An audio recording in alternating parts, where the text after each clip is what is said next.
I think it's Noam K. Daniel Kaniel. I don't know. Anyways, the person who has been doing Power Ranger music for the longest time. Well, not the longest time, but this person is. Let me even type. I'm gonna type it in and see how long has this person actually been here. Oh, so that's interesting. If this is the same exact person, well, it gets very what the frick. Hold on, let me see. Oh my gosh, what the frick. Okay. Now, Cullum Kaniel. He's of course Hebrew and he's an Israeli singer, musician, and composer. So here's the interesting thing about him. He actually did music for X-Men. I don't know what the hell this is. No, I have no idea what this is. No idea what this one is, and it doesn't even needs to even be mentioned. He did Heathcliff. He did Code. I don't even know what that one is. He is doing music for Miraculous Tales of Ladybug and Cat Noir. He has done Digimon Fusion. I don't even know what the hell Glitter Force is, so yeah, what the freak, I don't care. And of course, he started Power Rangers in 2011 when Zamons actually got him back. Now, here's the good news, bad news that is totally like, wait a minute, what? Whoa, what the frick? So, you're telling me this is the same guy who made music for Ladybug and Cat Noir, not that bad at all. He was part of the X-Men. He actually did music for X-Men. Of course, he didn't do the intro.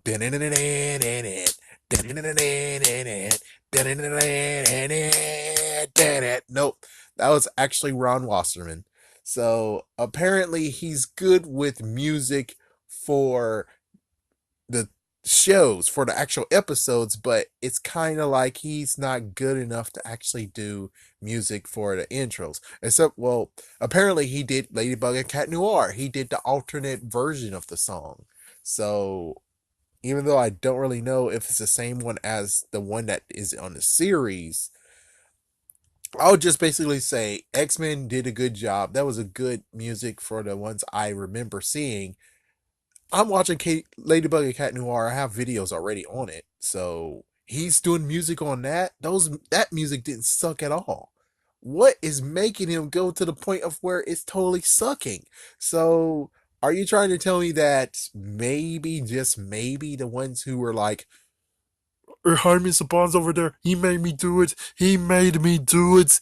Maybe they have some actual thing of, yes, they made me do it. Even though personally I'm like, guys, listen, if he's making you do something and it totally sucks, leave. Leave. So we can actually see for ourselves that different composers and different writers actually prove that it's still the same crap, even though it's different writers, which means that it can't be the writers then, it can actually be the person. We can't troubleshoot it unless you go away so we can see for ourselves that, yeah, it's that guy, all that guy's fault, instead of being like, well, you're going in on it. You're doing it still. You're the one who's continuing to do this. So it's kind of interesting to think about. It's like there wasn't a Broken Skull theme in Samurai, right? I don't think there was one. And then as soon as Ninja Steel came along, he finally revamped the Broken Skull theme, even though that's not good. He should have used it in Samurai and then dropped it, period. But of course, we get to still have it in Beast Morphers. And I guess he was the one who made the theme, I guess, but I doubt it. I kind of doubt it. Even though I think, no, I think he pretty much made all the themes. I'm pretty sure because they all still have the whole Go Power Rangers, even though Beast Morphers is fine. That one is fine. He just did nice, cut, clean, action. That's what we really needed right now. Yeah, so should he stay or should he go, though? That's the real question. I guess if he can prove himself that he can actually get away with all the revamps, we might is a good idea to keep him, I guess, because he still makes some decent music. It's just that there's just many times where he's revamping and it's like, dude, let me get this straight. you sold 80 million copies of music CDs, and you're telling me you are just gonna revamp stuff? Are you fucking kidding me? Not to mention, dude, if you're gonna revamp, why the hell haven't you revamped the Gold Ranger song? I mean, it's supposed to have been here 2 times already in 2 seasons, and yet no Gold Ranger song. Heck, there was a Silver Ranger 2 times. Where's the revamp on that one, even though it came out only in UK? But still, it's like, where is the revamp for that song? That's one thing that's like, I really hope you actually are going to finally give new themes for the Special Rangers. It's like, yeah, that's on you, dude. That's on you. Okay? You can make more songs and more music. It's on you if you're like, I think we're done here. We're good. We don't. It's like, it's you who's actually figuring out whether or not you should have some new themes for the freaking characters. It's kind of on you. You get a final say, and the dude, well, actually, yeah, you kind of get the final say, and then the person who is really in charge gets the final say. But I'm just saying, you chose to bring the Broken Skull revamp back, and then, because technically you could have just said no. You could have said no. I mean, in Power as a Samurai, you could have did the revamp, but you didn't do it. So I don't see why exactly is here now if it could have been there in Power as a Samurai, which means, yeah, that would have made perfect sense. Instead of now where it's like, you're just making copycats, man. You need to drop that. You need to drop that freaking revamp. And I don't care. At least the good news is that maybe you can revamp and mix the Gold Ranger and Silver Ranger music together. Or heck, maybe even RPM, even though, yeah. If RPM made a Gold and Silver Ranger theme for them, then they could have revamped it. But of course, this is Disney's age, and they never actually had any special one for any other Ranger. It's like no special themes for any Ranger, from Power Ninja Storm all the way to RPM. They didn't have any theme for them, and that's totally sucky. But it's amazing considering, though, he is this recording artist. He's very good, and yet, I mean, he did X-Men. He's doing Miraculous. And somehow, when it came to the few years of Power Rangers, it was kind of sloppy at best. I mean, frick. I mean, at least Megaforce was a good attempt. It's like, yeah, Megaforce was a good attempt, and then it got melted away because I can hear it. It's like, listen to Megaforce. I know. Oh my gosh, don't watch Megaforce. Oh good lord, but just look at the theme when the Rangers win, or the Megazord's out and the Rangers win. Go Rangers, do Mega Force. Where the hell is that song? Instead, we got that other crap. It's like, yeah, instead we got the crap of the revamp mixed into Megaforce. And it's like, no, no. I want to hear purely from the tap, what does Megaforce sound like without remixing with my Morphin in this. I want to hear the actual one. And he did do Dino Charge, and Dino Charge was decent. So if he did write that one, I guess that was good. But on the other hand, the thing is, this is that even if he actually is doing themes and stuff in the show, that doesn't mean he actually did the themes in the TV show. So that's just one thing I have to keep in mind when it comes to this, because, well, yeah. So, not sure. But as for should he go away or should he stay, we're going to have to allow this season to prove his worth. Yeah, we really going to have to let this season prove his worth. And maybe they'll drop the Broken Skull theme. And if they do, well, that's a good check mark on him staying. And if he just keeps it, and I just hope that there's no more revamps of other stuff. Hopefully, it's just straight brand new content, brand new background music, which is decent right now. It's decent. I didn't hear anything that's like, oh, because I know it just still there was like some that I'm like, oh, wait a minute, what the frick? You know, it's like, whoa, why the heck did you just remix that theme? I mean, you're not doing anything for me. All you're doing is just be like, I could be watching that series right now. I could be there watching that season, still watching Ninja Steel. So hopefully we'll be good. Hopefully everything will be fine. And if so, that's a thumbs up and he should stay.